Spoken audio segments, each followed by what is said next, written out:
welcome to Step Up. Today I'm excited because you know what? We haven't even changed. We're in the same clothes for 3 weeks. But there's reason behind that. So for all our viewers, please call your friend, WhatsApp someone, get somebody on Messenger and tell them Step Up is about to begin.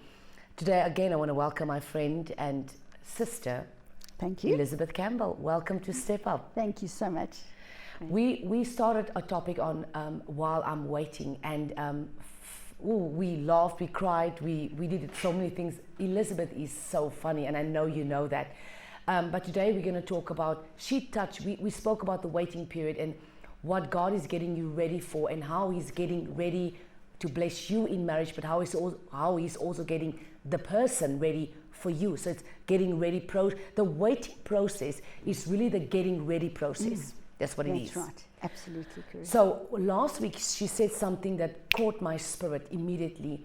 And I've said this many, many times over Step Up, but there's a moment in this season because God adds to Step Up every single week. We get new listeners and new viewers in. So again, thank you for coming and being a part of Step Up and just being Step Up. Thank you. It's an honor, a great honor. Thank you. You said something last week, Elizabeth, about the waiting period. But you said, on the last 2 weeks, you said, God can never ever bless you in marriage if you're broken. And when you were broken, God could not release you for what He had ready for you, because otherwise you would have messed up what He had ready for you. That's so we right. understand that. Then you said, that was the previous week, then last week you said that God just, He while He was getting you ready, He was also maturing you and preparing you for so much other things that you were not even aware of, that you requested from God, that He was getting you ready for. Yes. And it was a multiple blessing in what He was getting you ready for. That's right. And I remembered when you were speaking, I remember the verse in Isaiah that says, more are the children of the desolate than the children of the married. That's and right. And when you were speaking, I felt that in my heart, when you were saying that you never had your own children, your biological children, birthing your own children, but God has given you 5 beautiful children, which 2 of them are calling your mom, and that in itself is a blessing from God. But then you said something. She said, God will give you, she said, God will give you what can handle your destiny. That thing got me. God will bless you in marriage with a person that can carry the weight of your destiny. Because here's the deal, we like we said, we could have gotten a lot of boyfriends, but the boyfriend was not the husband who was prepared to carry the covenant with you. That's right. And that's what you said that really got me last week. So I want you to let's talk about that, because 30 minutes is very short. We saw last week. How Jamie, the husband that got the Isaac, that God got ready for you, how God prepared his hands to carry your purpose. That's right. Talk to me about that. Yes, Chantal, in the previous programs, I was talking about that there is a preordaining, from the womb. All are chosen, but few actually run the gauntlet, or trust God with their destinies, because you want to do it my way and you don't trust Him. Fortunately, I had the wherewithal to actually dare to believe God with my destiny, because I was like the runt of the litter, dyslexic. I had all the odds stacked against me as far as marriage is concerned, with the word spoken over my life. But right from the start, God had me, you see, because of predestiny, had me as a little girl friendly with Jewish people. So I had this obsession about Jews and Israel, and then He sets you up.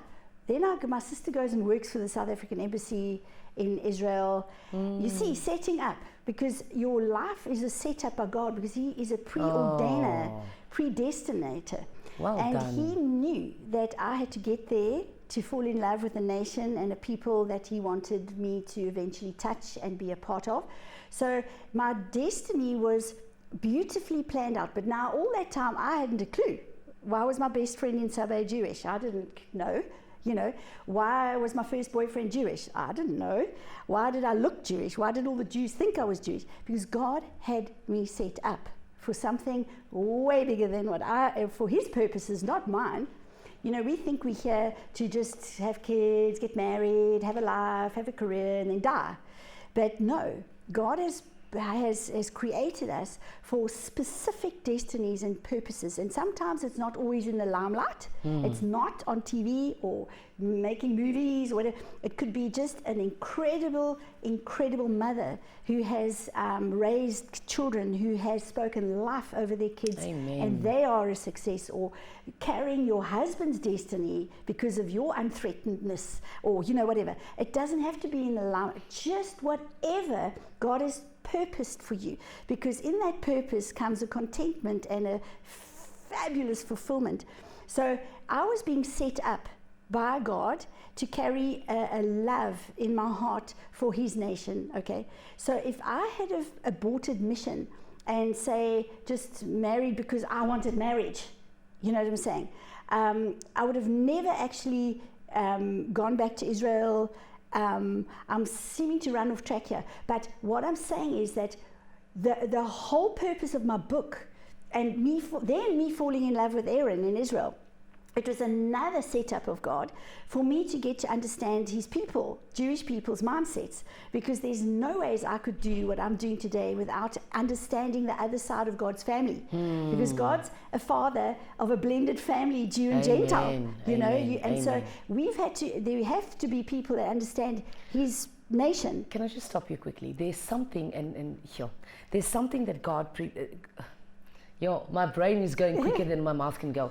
God is always because our footsteps are ordered, so everything is pre-planned, just as we said, because God has got the book. Yes. The Bible says in Psalms 139, when I was made in the secret, God has already written a book about my life. Totally. So I am set up. I'm there. Perfect. I'm in the book. Yeah. I mean, you could be now in chapter 14, I could be in chapter 3, That's you could right. be in chapter 38, it doesn't matter. You're in a chapter. That's right. And something that you said, how God was predestining you from a young girl being involved with the Jewish nation. That's right. How that later on was actually part of your purpose of life. That's right. And you right on there, and just to grab a thought in that thing, because my mom had been married 3 times and so is my father, did you see how the devil was trying to spark my destiny? Because the man that you marry is either going to sink your destiny or make it. Come on. You see what I'm saying? Because it's the next biggest decision you make, other than deciding to yield to Jesus, is who you with. Because it's the world just marries because you just fall in love and you just like, it's just something. It's like a Russian roulette. If the guy turns out well, fantastic. If he doesn't, divorce him. You know what I'm saying? So it's a little bit like that, because you're not led by God. You marry somebody because you fall in love with them. But when you give your life to Jesus, marriage is his deal. It's his prerogative to introduce you to that guy in his way and time. You lose it. You leave it alone. It is his prerogative to lead that man into your life at a time, because it's an appointed time and a season for you to go. It was my appointed time and season to meet Jamie when I was 42. Because Aaron, my first love, was the preparer. He wasn't the gift. He was part of the destiny. And if I had say that again, because this is crucial. You see, sometimes we miss the thing. We think that the Ishmael is the son. It's not the covenant son. But I could have pushed it. I could have said, Father, I love this man. I'm going to go. Like a lot of people said, well, if you loved him, you would have gone to America and got married there and, jumped the system, and because you love each other, and he would have done this. But yes, we could have. But deep down, I knew God was saying, let him go. Let him go. And I had to let him go without a fight, without a death. Obviously, if he dies, you had to let go. But, just in your heart, I just knew Aaron was part of my destiny to teach me about the Jewish people. And then I had to let go, and I had to trust God. And when all the signs were, Liz, let go, I had to obey. Okay, and that's where obedience comes in, where you actually then have to trust God with a seemingly impossible scenario. And that's where then he honors that faith of obedience, and you trust him in the face of nothing. And then it was of course, that long 14-year wait, there was another time where the devil could have sparked my destiny. But I had, thank goodness, Chantal, that God had put it in my heart that marriage had to be of him. you know, because of seeing my mom and dad being hurt 3 times. I mean, we were sick of going to weddings. So you realize, hang on, this thing called marriage, when you do it yourself, just doesn't work. So fortunately, my faith in the Lord was at a young age. And I realized, hang on, marriage is something that God has instituted, and He is the matchmaker. He knows who. You know what? I had 14 proposals. It wasn't like I was sitting on the shelf, because I enjoy the opposite sex's company, and I always had somebody wanting to marry me. From standard 9, my little boyfriend at school was like wanting to marry me. And you know, I knew it was something that only God was going to do. And yes, you can get the little boyfriends here and there, but for marriage, it's for life. You know, well, it should be. It should be. Yeah, and I knew that choice had to be left up to God. So when I thought it was Aaron, but he was just a process. Destiny preparer. And you know what? I think you might have remembered, if you've been listening to all the series, is that there was a time in my life when I was going the route with Aaron, and I knew clearly the Holy Spirit was saying, don't go here. And you know, I was falling in love. I was unguarding my heart. And it says, guard your heart, for out of it comes the wellsprings of life. And I was not guarding it. I went for it. And God, you got free choice. He doesn't come. He warned me. And people were saying, Liz, we're seeing you falling in love. You know, your love is blind, but your neighbors ain't. They could tell. They could tell I was falling head over heels over this Jewish man. They said, you're touching a hornet's nest. Run. This is Orthodox Judaism. You're a Christian. It will never work. And I unguarded my heart, and I went for it. But God turns everything for the good. And He knew everything. And He then, you know, He lets you go. He doesn't force you. And he let me go with this whole relationship. Of course, I converting to Judaism, but my fleece to God was that I'd never have to deny Jesus. You know, that was my fleece. That if I don't deny Jesus and I become an Orthodox Jew, be a Jew to a Jew, Greek to a Greek, all things to all men, to reach them for Christ, well then that's my destiny. Then my destiny, and it would work. That if I converted to Judaism, became a Jewess to minister to God's people as a Jewess, then I'm cool. But if I have to deny Jesus for that, no-go zone. Okay, that was my fleece. Exactly. So God let me. He thought, there she goes. So I go and I do all this, knowing God was probably sitting there going, oh my darling heart. Because, of course, 48 hours before the wedding, they nailed me with the question about Jesus. It was my fleece. So at the time you think, God, how could you let this question last for 48 hours before the wedding? I mean, 2 years, a year before, you know, getting in, you know, married. No, 48. But our test is our testimony. At the end of the day, God obviously knew there was still a choice. I could have actually denied Him, because we have a choice. You could have. But He obviously trusted my heart and knew that I would stand up for Him, or it was still something in the balance there, in the spirit realm, because I could have. But can you imagine the angels rooting for me, saying, don't do it, girl, don't do it. And I ended up making it into the most incredible testimony, even if it was just for those 5 rabbis. Never, ever will they ever forget hearing that Jesus Christ is the Son of God, and He died for you and you and you, and His blood atones for the world's sin. And that day I lost everything. It was annulled, cancelled, because in Judaism today you can't have Jesus and Judaism, because they don't mix in their opinion. But we know the end story.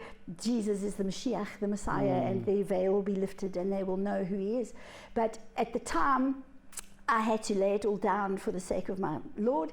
And of course, but you see the setup, I had to go that route to understand His people and understand how to reach them, because very few Christians know how to minister to a Jewish person.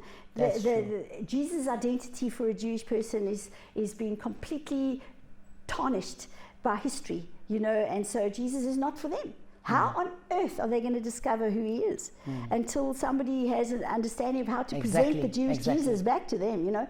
So God had me set up, and so it's a setup. So for this setup, for me to write the book, my husband had to see the value of that story, you see, and I married my publisher, the guy who saw the potential of the story to show God's love for the world, Jew and Gentile. He saw the destiny of that story, and he knew It was his shout to take me to the place where that book needed to go. Because it's hard for a man, a husband, hearing his wife talking about another man that I sometimes get teary over still. Not that I'm in love with him, but because it was so real. You know, you have to have a big man to have that happen. And even reading the script of the movie, it was the first time my husband had tears in his eyes, because it was so, he felt like he was invading into a love affair between two people. Wow. For the first time, he felt like he was an intruder into a love story. It was so, our relationship was so hugely beautiful that it wasn't like, we just had to pretend we didn't meet, that we never met. And in the script, that's how powerful the movie is going to be, because our parting was a thing of obedience, rather than a thing of just wanting what you want. And in that obedience, God gave me everything back and more, in a husband who understood the destiny of the story, because no longer was it between a young girl and a Jewish man, Christian and a Jew, falling in love. It became a love story of the world, Jew and Gentile, to become one new man to usher in the coming of Messiah. So what we are about is preparing the bride. The bride of Jesus Christ is made up of Jew and Gentile coming together in unity, and then Mashiach can come. Because there's no ways Jesus can come back without his people realizing and saying, blessed is he who comes in the name of the Lord, because he is a Jew, and all our prophets were Jewish. The whole Bible was to the Jew. We are grafted in to the house of Israel, and the whole thing about God is that he is one, and he wants us to be one. Isn't it incredible? And marriage is a reflection of that oneness, where you lay your lives down one for another. Marriage is about dying to self, not about getting what you want.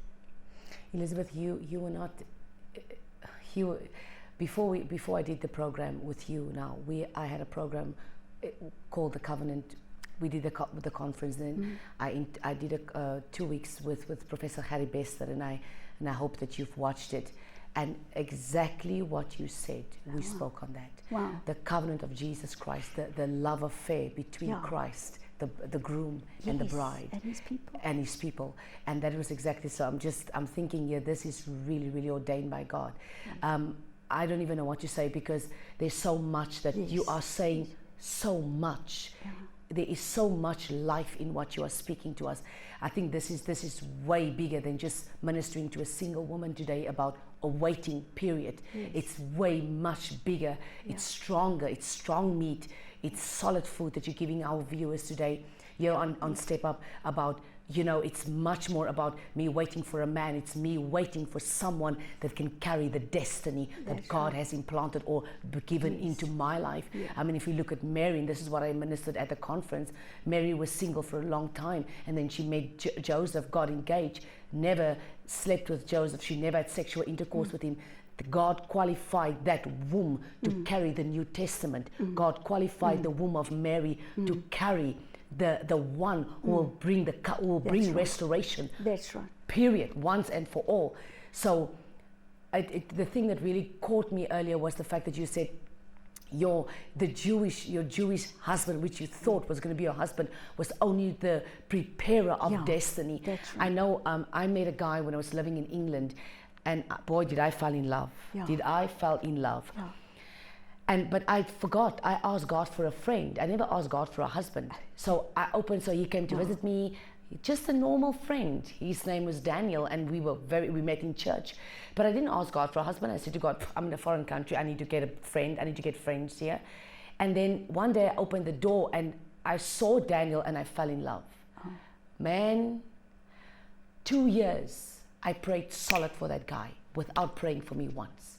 Constantly, because I believe he was my husband. Yes. I believe that this was what God was giving me. When the second year was done, I said, God, but I don't understand. Something is wrong here. This guy's already dating someone else, and he's actually looking that he's going to marry this girl. Why am I here? And Elizabeth, as clear as daylight, I heard the Holy Spirit say to me, Chantel, what did you ask me? Oh boy. What did you ask me? I said, okay, it's 2 years. I know exactly what I asked him, but I'm like thinking, 2 years, let me think. He said, no, what did you ask me? You ask for a friend. You never asked me for a husband. Because if you asked me for a husband, someone else would have stood at the door, or there would have been no knock at the door. Yeah. But then something God taught me in that 2 years. This was what it taught me. You can never pray for one man if you can't. You can never intercede for a nation if you can't pray for one man. That was the lesson. Jesus wept at the grave of Lazarus. One man. Yeah. To bring all of us in. That's right.